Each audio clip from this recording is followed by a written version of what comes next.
परेशान ने bus stop के हवाले नाल और मिनिस्टर ट्रांसपोर्ट ते सैकटरी ट्रांसपोर्ट को रिक्वेस्ट करके 2-4 दिन पहले वो सर्वे भी कर गए ने, फोटोआं भी लै गए ने और इंशाल्लाह एक एडिशनल सैकटरी है जिन्हें उसका नोटिफिकेशन करना है वो मुल्क तो बाहर है अमरीका असीं उत्थे भी उहदे नाल राबते च कि जल्दी तो जल्दी जिहड़ा है तुहाडा इह स्टॉप वाला मसला हल होना चाहिए।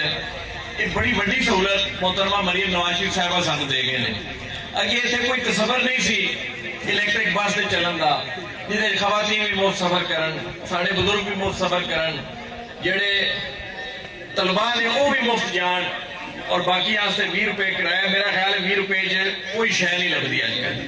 ये उन्होंने मेहरबानी है और तुहाडी ये खुशकिस्मती है कि अदनान अफजल चट्टा साहब जिहड़े कि तुहाडे चेयरमैन रहे, तुहाडे भाई ने, तुहाडे विचों ने वो मैंबर पंजाब असैंबली बने ने और उन्हें एक तामीर और तरक्की का मिसाली सफर इस इलाके शुरू किया है। 4 चफेरे सड़कों का जाल विच रहा है। ये हुण 48 करोड़ की सड़क इस जिहड़ा हफ्ता लंघिया ये शुरू हुई ने और अलीपुर वास्ते पैकेज आ रहे हैं, वजीराबाद वास्ते आ रहे हैं। तुहाडा वादा है कि इस साल इंशाल्लाह जामके वास्ते भी तुहाडे जिहड़े इंफ्रास्ट्रक्चर के मसाइल ने, गली नाली के मसाइल ने, इन्हां वास्ते तुहानूं स्पैशल फंड इस साल दिता जाएगा। और गैस की गल तुहानूं MP साहब ने सारी सुना दी है। इहदे ते बैन लगा है, तहरीके साहब की हुकूमत ने बैन लाया सी। उस बैन च नरमी की है मियाँ शहबाज शरीफ साहब ने और मीटरां ते पाबंदी खत्म की है।